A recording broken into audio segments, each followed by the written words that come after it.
Assalamualaikum warahmatullahi wabarakatuh. Oke teman-temanku sekalian, kembali lagi bersama saya Dekan Nur Ghazali, seorang mahasiswa YIN Syekh Nurjati Cirebon. Nah, kali ini saya akan membawakan sebuah kisah dongeng tentang kisah Nabi Ibrahim alaihi salam. Oke, langsung saja ke kisahnya ya. Nah, lalu kelahiran Nabi Ibrahim. Sebelum kelahiran Nabi Ibrahim, para ahli nujum memberitahukan kepada Raja Namrud bahwa pada tahun 1889 sampai 1956 Masehi akan lahir seorang anak laki-laki yang akan membinasakannya. Oleh sebab itu, ia memerintahkan prajurit untuk mencarinya supaya yang diramalkan tidak menjadi kenyataan. Lantas, anak laki-laki yang lahir di tahun itu dibunuh. Bahkan para lelaki dilarang menggauli istrinya. Dan bahkan setiap rumah dijaga oleh para pegawai istana. Beberapa waktu setelahnya, dukun memberitahukan bahwa waktu kelahiran dari pembahasannya kelak sudah sangat dekat. Keanehan saat kelahiran Nabi Ibrahim. Ketika masa kelahiran sudah dekat, ibu Nabi Ibrahim masuk ke dalam gua agar tidak diketahui oleh pengawal kerajaan, agar anak yang dikandungnya ini selamat. Wajah mungilnya saat itu memancarkan cahaya tepat pada keningnya. Saat itulah terjadi berbagai keanehan di wilayah tersebut. Berhala yang mulanya kokoh berdiri, tiba-tiba berjatuhan. Balkon gedung Raja Namrud ambruk, dan mahkota jatuh dari kepalanya. Selanjutnya, ibu Nabi Ibrahim menutup pintu gua untuk melindunginya, supaya tidak sampai ditemukan oleh orang-orang yang berniat jahat. Kehidupan Nabi Ibrahim setelah dilahirkan. Tepatnya 1 minggu setelah di gua, ibu Nabi Ibrahim mendapati putranya sedang meminum susu dari ibu jari. Sedangkan madu dan keju pada jari yang lainnya. Madu dan keju keluar pada jari-jari yang lainnya juga. Setelah itu ditinggalkannya dan kembali lagi tepat 1 tahun. Pertumbuhannya terbilang lebih pesat jika dibandingkan dengan anak seusianya. Setiap bulannya Nabi Ibrahim tumbuh layaknya anak berusia 1 tahun. Ketika keluar dari gua, ditaksir usianya sudah layak seperti anak 12 tahun. Saat itu Nabi Ibrahim kecil sedang mencari Tuhannya dengan menafakuri kejadian besar seperti matahari terbit, gunung, laut, dan sebagainya. Proses perjalanannya mencari Tuhan. Sesaat setelah keluar dari gua, Nabi Ibrahim berusaha mencari Tuhannya dengan berbagai cara. Hal ini diabadikan dalam Al-Quran yang terdapat pada beberapa surah khusus. Tujuannya adalah sebagai rekam jejak dan pelajaran bagi manusia agar mengetahui seberapa besar kekuasaan Allah Subhanahu wa Ta'ala.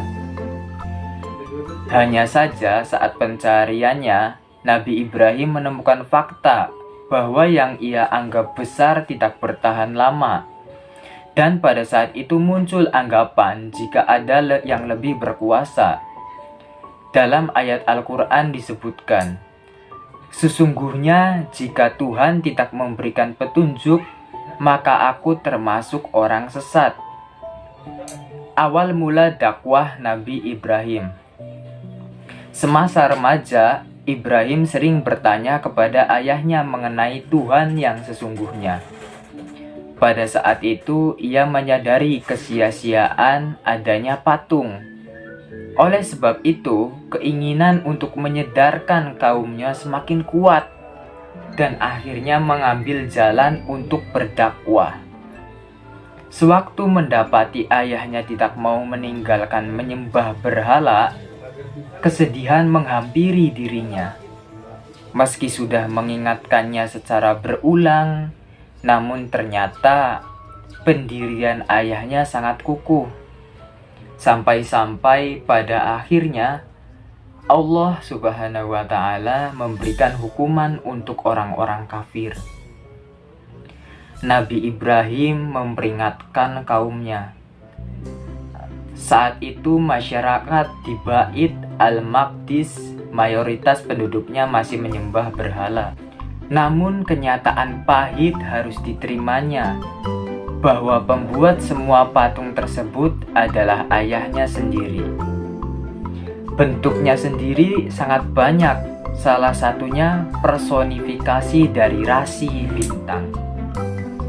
Dalam berdakwah, ada banyak halangan dan rintangan yang harus dihadapi oleh Nabi Ibrahim, termasuk menerima berbagai penolakan dari kaumnya sendiri, sehingga tetap menyembah patung. Mereka menganggap bahwa kepercayaan turun-temurun lebih kuat daripada ajaran Nabi Ibrahim alaihi salam. Firman Allah Subhanahu wa Ta'ala tentang penolakan dakwah Nabi Ibrahim alaihi salam.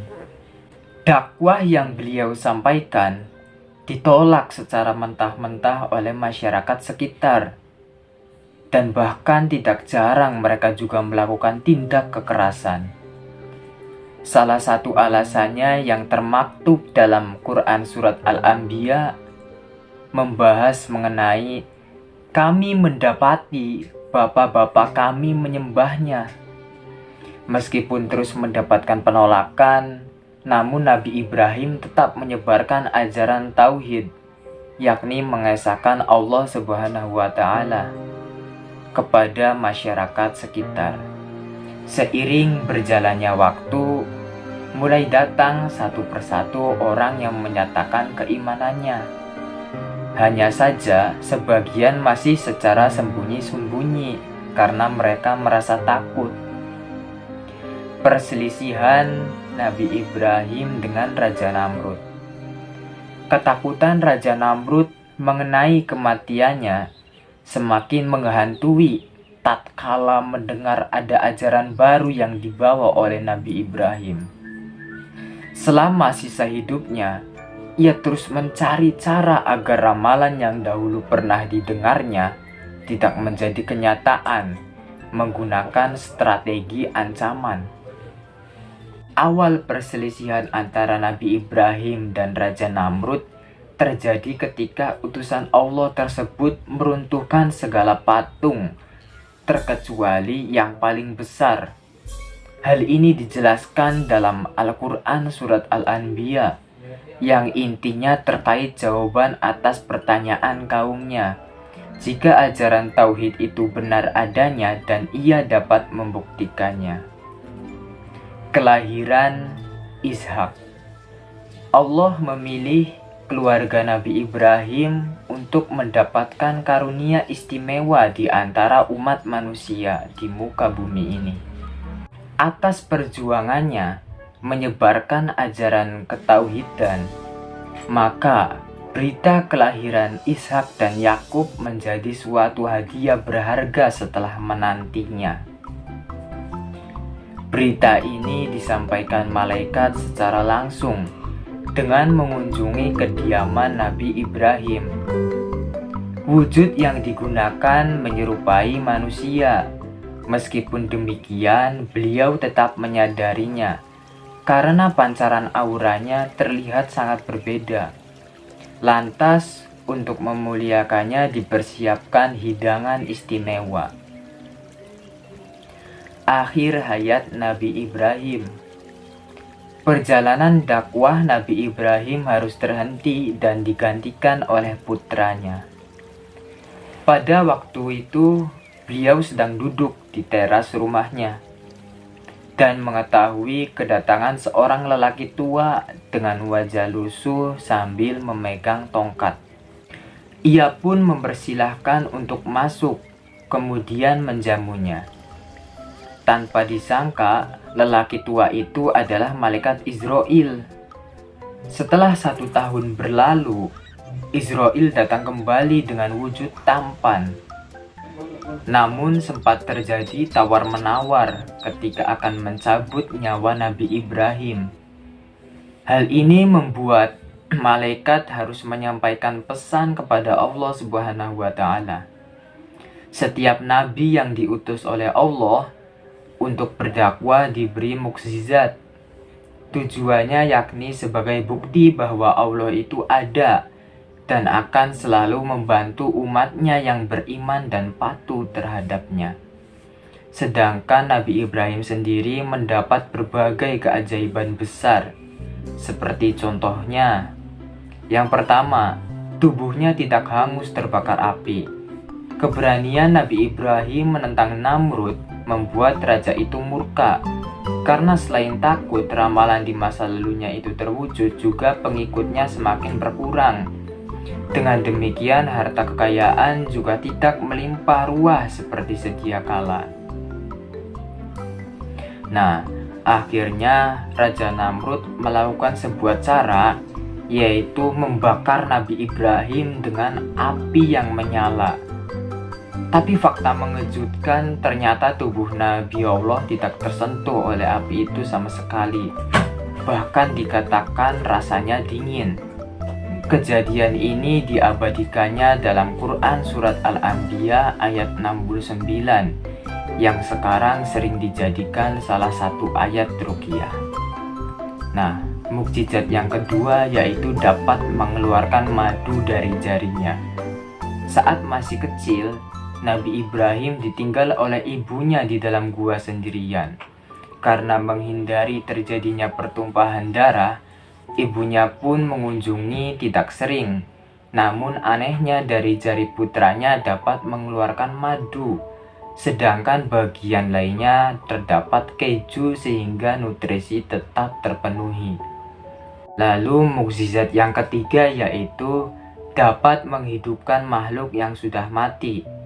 Kejadian ini diabadikan dalam salah satu surah yakni Al-Baqarah ayat 260 yang mengesahkan bahwa pada saat itu Nabi Ibrahim belum mempercayai tentang keesaan Allah.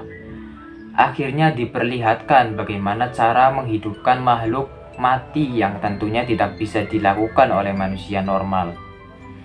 Dalam Quran Surat Al-Baqarah diceritakan bahwa Allah memerintahkan Nabi Ibrahim untuk mencincang tubuh burung kemudian meletakkannya di atas bukit.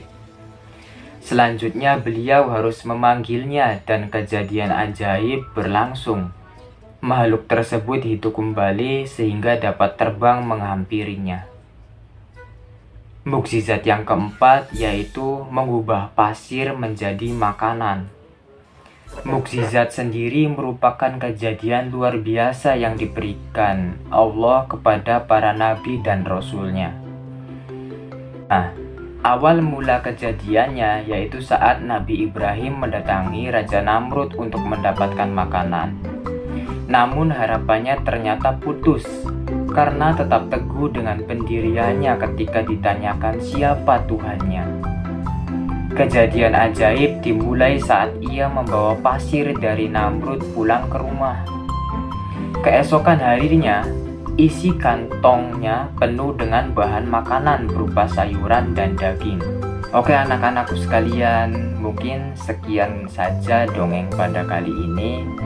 Nah, nilai apa saja sih yang bisa kita ambil dari kisah Nabi Ibrahim ini?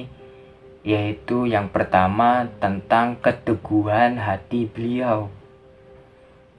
Yang kedua tentang istiqomah beliau yang selalu taat kepada Allah Subhanahu wa Ta'ala. Yang ketiga adalah sikap berani beliau. Dan yang keempat adalah sikap sabar dan tabah beliau. Kita harus meneladani sikap-sikap beliau ini. Baik, mungkin sekian saja dongeng dari saya. Kurang lebihnya mohon maaf. Wassalamualaikum warahmatullahi wabarakatuh.